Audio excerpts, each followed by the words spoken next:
Ухта приняла межмуниципальный форум учителей коми-языка. Более 40 педагогов из местных школ, а также Сыктывкара и Сосногорска обменялись успешным опытом развития у молодежи интереса к культуре и языку родной земли. Они работают именно с такими детьми, которые хотят учить коми-язык, учителя коми-языка, но в семьях, как правило, такой базы нет. Поэтому возникает проблема, как сделать так, построить так урок, чтобы детям хотелось приходить на уроки коми-языка, чтобы детям хотелось учить коми-язык, чтобы они полюбили и исполнять на коми-языке, и даже втянули своих родителей.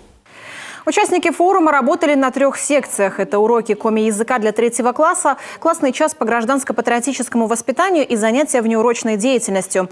На круглых столах обсудили использование мультимедийных технологий на занятиях по коми-языку и планирование уроков. Основной площадкой проведения форума стала школа номер 5. Местным учителям есть что показать коллегам. Преподавание коми-языка ведется с 1 по 9 класс по заявлению родителей. По нашей школе с 1 по 9 класс все изучают. И в конце 9 класса многие сдают экзамен по коми-языку.